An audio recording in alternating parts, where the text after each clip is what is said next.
your team's never going to sell as well or better than you. Like they shouldn't be. You shouldn't have anybody on your team working more hours than you. You shouldn't have anybody on your team selling more than you.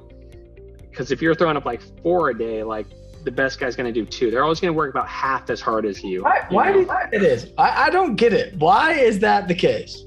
Like, I don't care who you are. It's just the case. Yeah. So you always just got to work harder, lead by example, like be out there in the trenches. Like that's why I get out there, is because it works, because it's effective. Like you can't lead a team from your office. Like, okay, there's a simple principle of it. I'm not selling for me at this point. I'm selling for them. And when a team leader, a manager can, and this is a tip to finishing out summer strong, I'm selling for the future recruits to brag on how I finished. I'm selling to the reps that are currently now struggling, probably even more than I am, for the inspiration for them to not have any excuse to back down. I'm selling for the element of just inspiration to people versus you've probably already padded your bank account enough is what you want by this point in summer. Like, you've already gotten to where you need to get financially. So it's not about you, it's about them.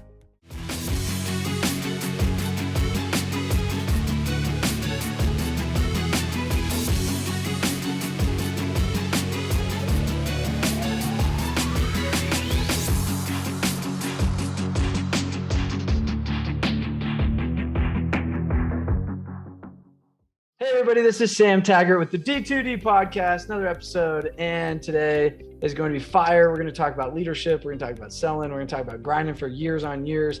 I got a very special guest, Daniel Naysate, that he's an owner of his Dan Can Pest Control, runs team for marketing companies. He's been doing it for 15 years.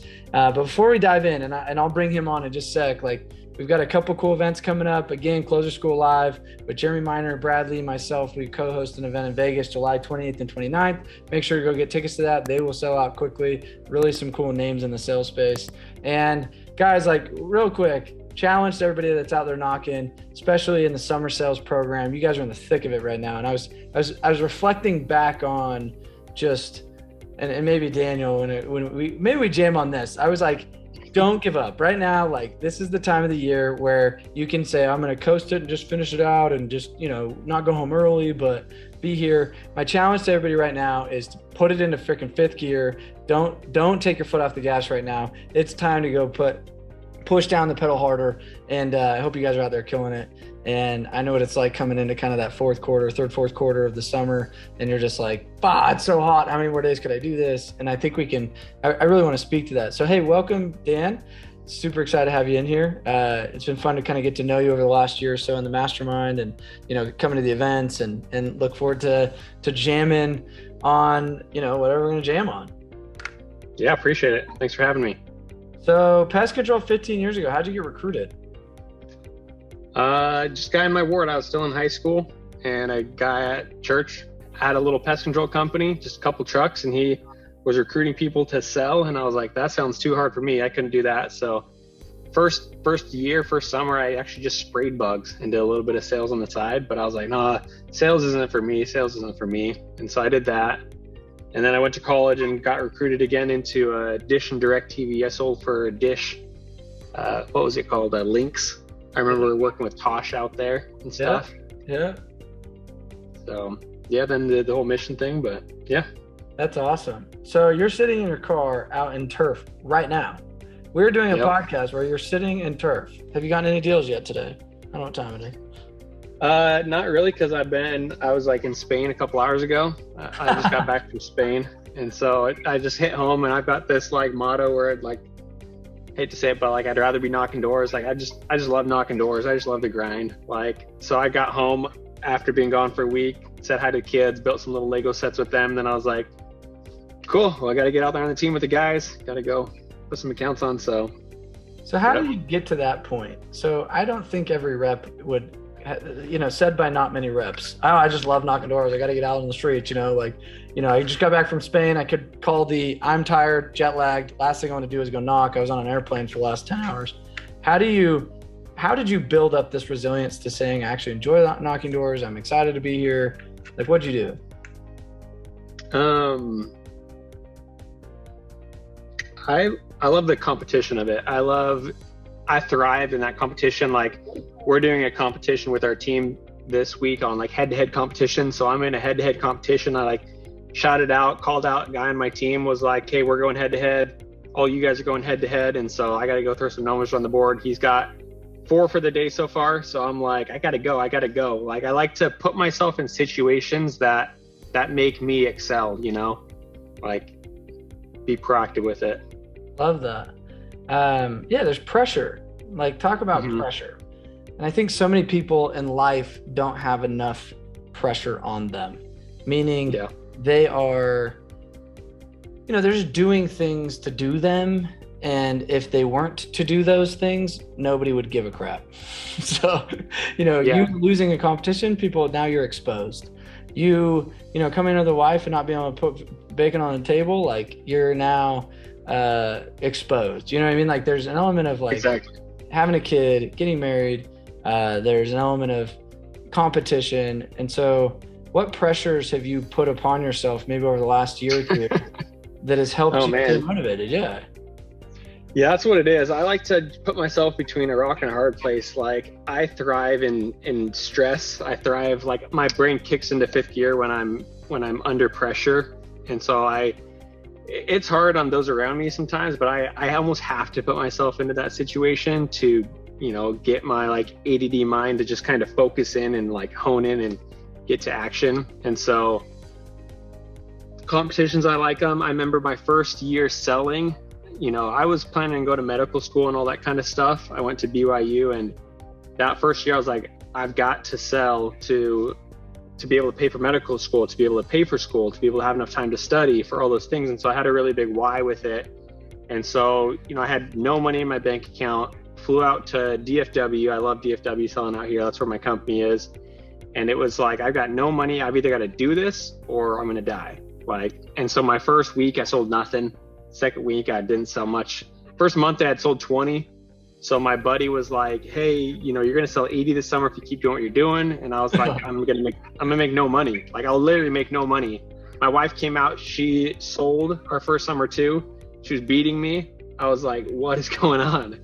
And so I liked what you were saying at the beginning about, you know, kicking it in, you know, like, I was like, I got to do this. And so there's always that answer. I always tell people there's, you know, you got to work more hours and train more. If you want to make more sales, you got to work more hours and you got to train more. It always comes down to that. And so I just started doing that training in the morning. Just, hey, go drop me off on the doors as soon as you can, or after a meeting, chuck me on the doors. I'll bring my little lunch bag, throw it in a bush, and just work all day. And then I started getting sales, started getting 5. And then finally I broke like a 10-day. My second month I sold 100. Third month I sold another 100. And just putting that pressure, knowing I had a why. Every day I'd say, Dr. Dan, Dr. Dan, Dr. Dan, in between doors, Dr. Dan. Like, give it everything you got. Give it everything you got. Just keeping super focused on it. And then probably not good. It's definitely not like, I mean, it puts a lot of stress on me. It puts a lot of stress on my family. But starting a company, something that I've done, which is probably not a good idea, but I'll leverage myself. So meaning I'll be like, okay, we got to make this company grow. So I took all my savings and dumped it into the company when I started it. Just like, spent that to kind of. Okay, there's the real pressure. This is the meat that I like. Okay, so you took all your guys. You heard that. Takes all his savings and says, "I'm all my chips are on this one. Here we go." Yeah. When I flew out to Texas that first time, I had no money. Leased the apartment. You know, like, I either got to sell or nothing. And then I started the company. I didn't get, for whatever reasons, didn't get as much money on my back ends as I thought I was, leaving the company I was with to starting my company. Thought I was going to have a nice little nest egg. Wasn't there, but I was like, no, we're doing this. So I just started knocking doors. December 1st, knocking doors, hired a guy. He was just servicing them. I was just knocking. So I was, for the last 5 years, just been building it all up.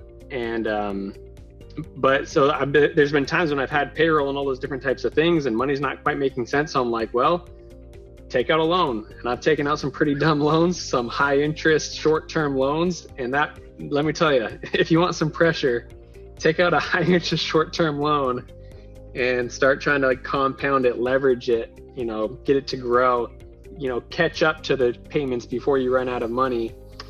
And so I've been knocking doors like solid for the last 5 years for my company, just hiring people and leading people and selling. And it's interesting because I've never sold as well as I have when I have a team with me. Like, I never sell as well when I've got a team watching me, when I've got a competition going. And I like to put that pressure on me because that's why one reason I wanted to start my marketing company, because I wanted to be in that team environment with that competition. And that's one reason I like working with you and being in the circle, because it gives me peers to work with. And that's why I'm going to do like the National Knocking League and everything, because it's fun. It's fun when you're working with people. Yeah, there's so much power in having community. I think so many people fail to realize that your environment is what motivates you and puts pressure on you. When you dropped, 30 grand on the mastermind, it's not easy. You're like, again, high leverage. And you're like, okay, I'm putting my ass on the line. I've got to get a return to this. Or when you go and you're surrounding yourself with other business owners, the natural ego is like, well, I don't want to look like an idiot, so I better perform higher so I don't be the dumb one in the room. And, I remember when you came to the recruiting summit, there's just one of you and you're like, it's me, Sam. And now you got 10 guys and you're building a squad, and you know what I mean? And it's just like, you went and did it and you're in it and you're doing several million a year now. And it's like, that's impressive, dude. You put your ass on the line. Like, I admire people like you that put your savings out there. You put your high leverage, like you were willing to take the risk, and now you're reaping the reward essentially. Yeah. I was in the airport and talking to some guy, just recruiting. Saw somebody on the line, trying to recruit him. While I was waiting to get some food, and he was like, well, was it worth it? I was like, well, I mean, I just spent a week in Spain, like with my wife, and made more money that week than I've ever made in another week before that, off my company and salespeople doing it all. I was like, was it worth it? Like, yeah, it was worth it. Yeah. But people aren't willing to go into the tunnel or the pain in order to get that gain. Like, they're not willing to like put on the challenge or take on the responsibility. And they think by just living a neutral life, they're going to get extraordinary results. But what goes up must first come down. Like, what you look at the greatest heroes in the world, Martin Luther King, Jesus, like all these people, they had the hardest life, yet they had the most fulfilling outcomes. Like, you know what I mean? And it's like, you have to invite in the challenge in order to gain, ultimate success, in my opinion. So let me ask you this.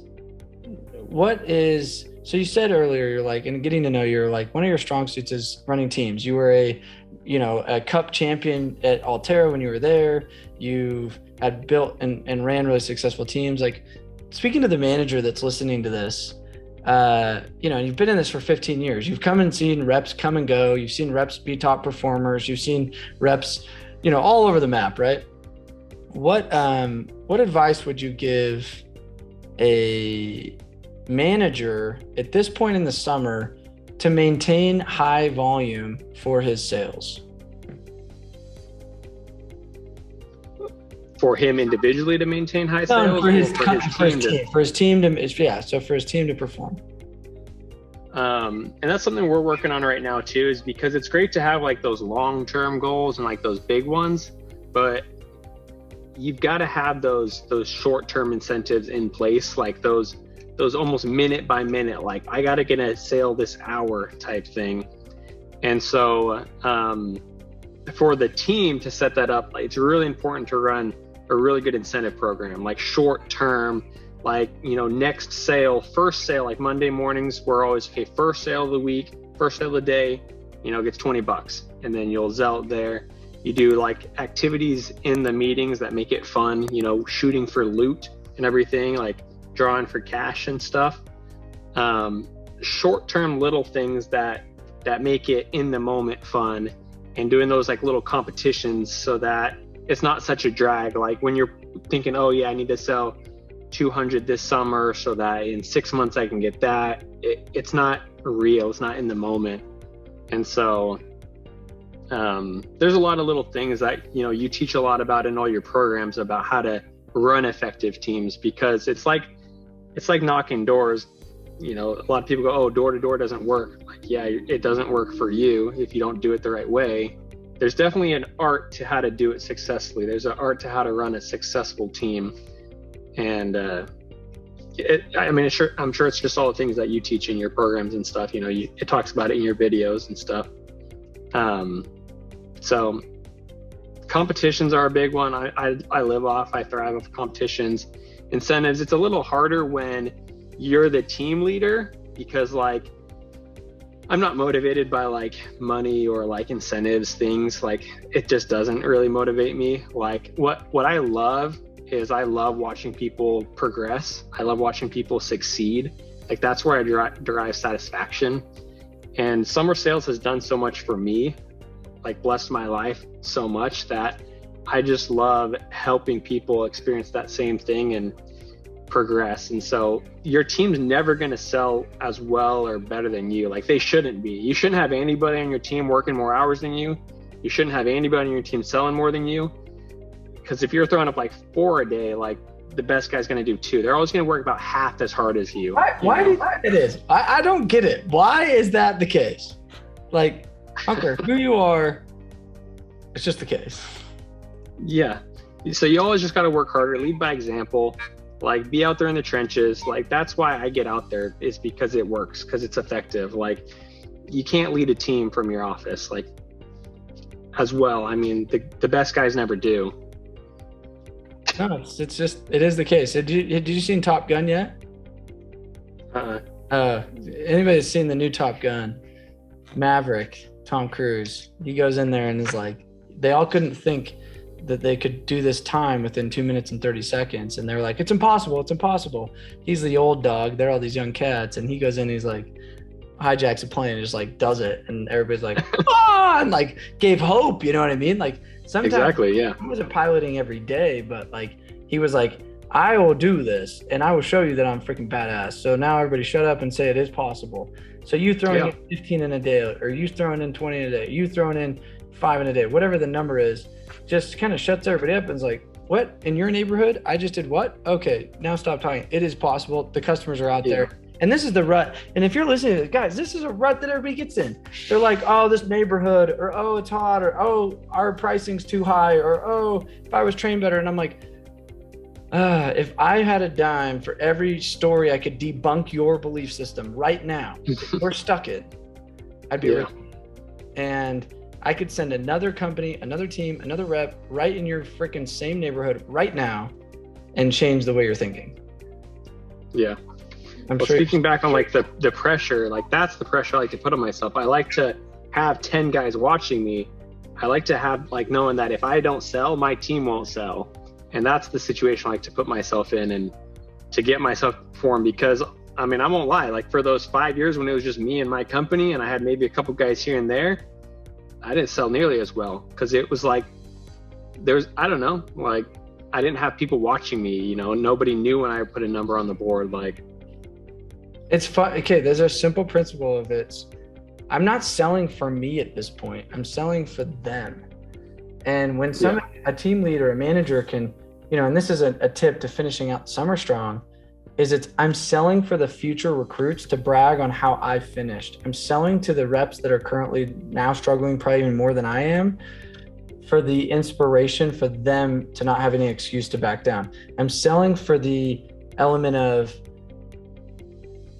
just inspiration to people versus you've probably already padded your bank account as enough as what you want by this point in the summer. Like, you know, I mean, you've already gotten to where you need to get financially.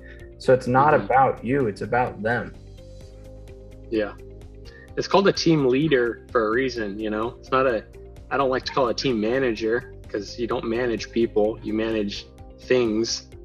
You got to lead the people, lead from the front and everything. 100%. So let's talk about any crazy stories. I mean, you've been in the industry for 15 years. I'm sure do you have any crazy 1, rep stories, or 2, customer stories? Rep stories. I felt like there was one that just happened the other day. No, like I don't think I get too many of those like crazy customer stories. I'm pretty good on the doors and keeping people calm, you know. I think back in the day, maybe I had some people, sometimes you just never know. Sometimes you just get the crazy people. And my favorite thing to say when I run into someone who's just like having a bad day, it was kind of like from one of your podcasts the other day. I like to just say, hey, God bless you. Like, oh my gosh, super sorry. Like, my bad. Super sorry. Like, God bless you. Hope you have a better day. And they just stop. They're just like, oh, wow. Like, totally turns them around, and then you can sell them. You know? What are some other good turnarounds? When you're having a bad day, what turns you around? Yeah, I mean, you definitely have to put yourself in situations to turn yourself around. And I mean, it's good to try to keep yourself pretty even keel. I'm a pretty even keel guy, but I'll use that pump up music. Like, when I'm not feeling it, I'll blast the music in my car. I like to listen to Rob Bailey, Hustle Standard. He's got some really good motivational, just like gets me going. And then I just got to hit that first door really hard, you know? And I know if I almost like pump myself up, and then I'm like, I better make the sale in this next hour to get to that next step so that I can get to that next step, because it's hard if you get out there and you're not feeling it, and then you don't sell for like an hour, and then you're really not feeling it, and then you start to get tired. I mean, there's so many things to it. That's why I listen to all your podcasts. That's why I listen to all your stuff, because there's so many things you need to line up to like perform on a really high level. But yeah, pump up music. Yeah, it's crazy how much just music can change your state, and we underestimate that power of that. For sure, yeah. So let me ask you this: what keeps you not burnt out from 15 years? I mean, how many times have you maybe said, one more year, and then I'm gonna do something different? Has that ever gone through your mind, or like, is that? I don't know, like. I know, it's crazy to think about it. Like, I'm like, oh man, how are these guys, like, how am I going to convince these guys to like knock doors because I do a year-round program, actually. Like, out here in DFW, that's one unique thing we do is we do seasons. We do 4-month seasons, but we run 3 of them a year. So we do the summer, the fall, and spring. And it's good to give people, you know, an end goal and everything like that, and do different incentives with it. And we sell for different companies at times too, for different seasons. But at times I'm like, how am I going to convince someone to sell year round? And then I think, I'm like, I've been doing it. I've been knocking doors for almost straight 5 years. I'm like, I'm still doing it, and I still love it, because for me, it's like an art. I still feel like I have so much to learn. I still have so much to learn. I love the art of it. I love understanding people and the psychology behind it all, and like mastering my art and skill of it, because I think it's the most valuable skill you can obtain. Like, one of my favorite quotes is like Rockefeller, you know, people's skills is as purchasable a commodity as sugar or coffee. And he said, I'll pay more for that ability than any under the sun. Like, the ability to deal with people is the most valuable thing. Like, just because you say one thing or you say another thing, completely turn a conversation in a different direction. Learning how to take somebody that's upset or not wanting to do something and help them understand why it's the best option. I just love it. I don't know. I think I'm just weird. And that's what I tell people. I'm like, look, this isn't a good job for most people. This is a very hard job on a lot of levels. But for some people, it's amazing. And for me, it has been. And maybe it will be for you. And I can't tell you if it's going to be good for you or not. I cannot tell you. I'd have no idea if you're going to be good at this or not. Like, literally, doing this 15 years, no idea if someone's going to be good at it or not. Like, I swear. Yeah, I swear. There's like, I even started this study with Iowa State University around sales predictability and success. And I'm like, it's too much, dude. There's so much variable to that. I'm like, I have no idea. It's like some of the guys, they're just like, how did he succeed? And how did he not? Like, blows my mind. How's he still doing it? Like, yeah. So last question is, we kind of got to wrap up. If you were to give, now being in it this long, this is speaking to the first year rep, what piece of advice would you give them, knowing what you know now, if you were speaking to your first year self? I think a lot of people get too caught up in the money of it. Like, everybody gets too caught up in the money of it. And, I would trade if someone was like, you have to give me $10 million or I'm going to take away every ounce of knowledge you know about everything you've learned in the last 10, 15 years. I'd be like, where do I sign? 100% all day long. Like, it's not about the money, it's about the experience and the development. I changed 100% from who I was. I was shy and I was timid. Like I said, I tried it a couple times. I was a technician, but you can't just learn from reading a book. And I've read a lot of books on it, and you can't learn from reading a book. You got to get out there and work through it. You got to get out there and talk to people, and over time you develop it. And so even if somebody went out for 4 months and made $2,000 or something like that, it's not about the money. It's about the education, the experience. It's just about the experience and just being grateful and happy and learning how to look for the good in life and learning how to be proactive. And so just like, don't worry about the money of it. Just worry about the experience of it. Worry about the personal development, who you're becoming and who you're changing to. And yeah. Love that. That's great advice. And I would agree 1000%. And so if you're listening to this, guys, like, remember that, because it's so easy to get caught up into the money. And I second that. So well, yeah. Well, like, as you know, like, once you get money, money's not a thing. Like, money's not important at all. Like, it's really about developing yourself and then helping other people develop. And like, you're talking about like Jesus Christ and Martin Luther, like, true satisfaction comes from serving people and helping other people develop. And that's what true leadership is, And so I just love everything about it. I love the industry. It does pay stupid good. It pays so well, but I just love everything about it.